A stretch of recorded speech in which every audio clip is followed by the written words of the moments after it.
Assalamualaikum warahmatullahi wabarakatuh. Salam sehat, salam olahraga. Teman-teman, baru saja kita menyaksikan pertandingan Timnas U23 berhadapan dengan Makau, yang mana kita ketahui Timnas Garuda tampil ganas, beringas karena menang dengan skor yang cukup telak 5-0. Ini sesuatu yang membanggakan setelah sebelumnya kita hanya bermain imbang berhadapan dengan Laos. Tentu ini adalah hasil yang cukup baik buat Timnas U23, sehingga masih ada harapan Timnas U23 bisa lolos ke putaran Piala Asia U23 tahun 2026. Meskipun target paling realistis ialah lolos runner up terbaik ya, karena untuk posisi merebut puncak klasmen saya rasa itu sesuatu yang sedikit mustahil ya, karena memang kita dituntut untuk menang berhadapan dengan Korea Selatan. Akan tetapi dalam sepak bola tidak ada yang tidak mungkin, karena kita memang sudah punya sejarah bisa mengalahkan Korea Selatan di beberapa pertandingan ya. Bahkan di Piala Asia kemarin kita bisa menumbangkan Korea Selatan. Tapi kalau kita melihat permainan Timnas U23, makanya saya katakan sedikit mustahil, karena saya sedikit pesimis ya. Oke lah, kita bisa menang dengan skor yang cukup telak 5-0. Tapi melihat permainan Timnas U23 ini kurang greget gitu, kurang meyakinkan kalau saya mengatakan.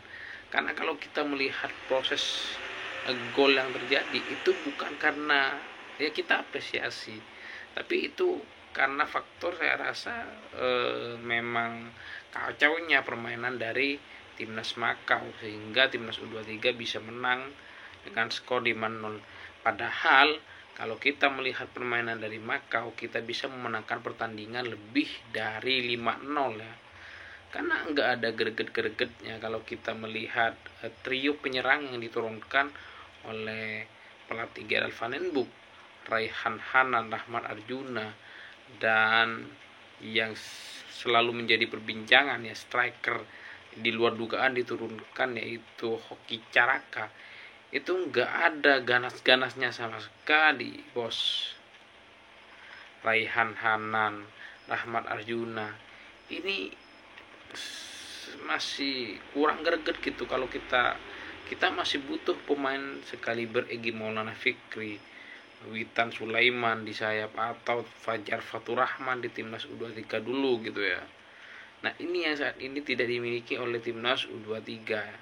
Praktis kalau saya melihat dari permainan, yang paling bersinar yaitu satu, Arhan Fikri, yang kita tahu memang di Liga 1 musim lalu dia tampil sebagai pemain muda terbaik.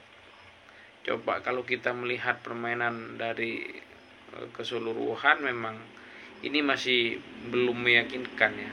Tapi kita doakan Van den Boek bisa menganalisa kekurangan yang dimiliki oleh Timnas U23, karena kita tahu Van den Boek pelatih yang cukup berpengalaman, saya rasa bisa mengatasi kelemahan-kelemahan yang menjadi kekurangan Timnas U23.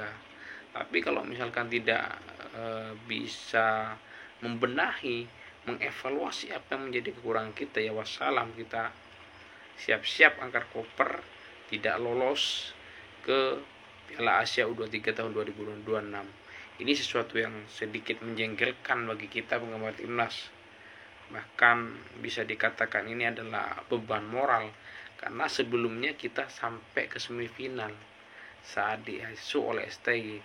Kemudian kalau sekarang ini kualifikasi kita tidak mampu lolos ke putaran Piala Asia, ini kemunduran yang cukup signifikan kita katakan.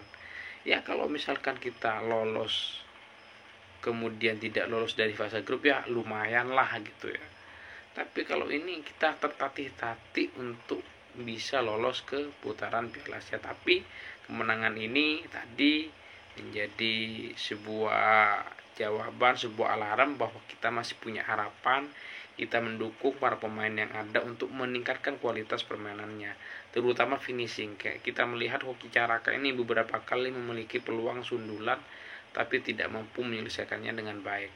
Kemudian keberanian menusuk ke pertahanan lawan ini juga cukup kurang. Raihan Hanan dan si Rahmat Arjuna juga masih praktis. Tadi kalau kita melihat yang lumayan itu Rafael Struijk ya, yang bisa mencetak gol melalui aksinya gitu ya.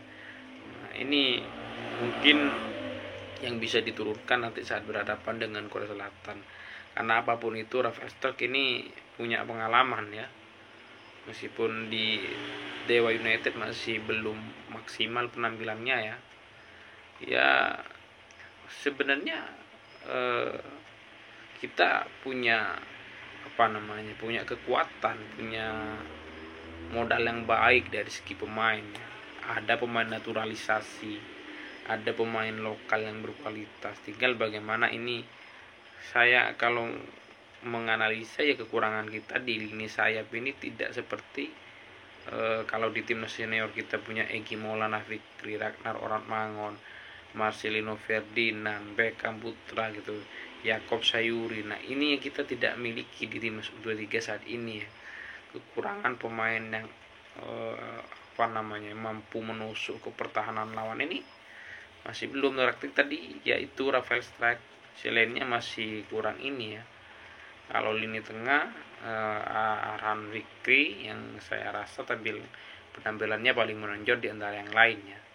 Karena tadi Kluivert Van den Broek menurunkan formasi 4-3-3 yang mana lini belakang Kakang Rudianto berdua dengan Dion Mark, lini kanan Buffon, kemudian kiri ada Frankie Misa ya. Jadi memang berhadapan dengan Makau pemain inti rata-rata di absen, mungkin dipersiapkan saat berhadapan dengan Korea Selatan. Di lini tengah misalkan ada Ananda Raihan, Tony Firmasan, dan Arhan Fikri ya. Trio lini tengah yang mengatur dan serangan dari timnas U23. Ini depan sudah saya sebut tadi, Rahmat Arjuna, Raihan Hanan, dan ujung tombak Hoki Caraka. Dan di babak kedua menurunkan Rafael Struijk dan Jens Raven dan beberapa pemain lainnya. Ini lebih hidup serangan kita ya, dan terbukti pemain yang baru masuk Zainuddin Faris, kemudian Rafael Struijk mampu mencatatkan namanya di papan skor. Ya kita bernafas lega ya, karena timnas 23 malam ini mampu menang dengan skor yang cukup telak 5-0. Ini menjadi modal bagus saat berhadapan dengan Korea Selatan, meskipun masih ada beberapa catatan yang perlu dievaluasi dan diperbaiki. Good job untuk timnas U23 malam ini.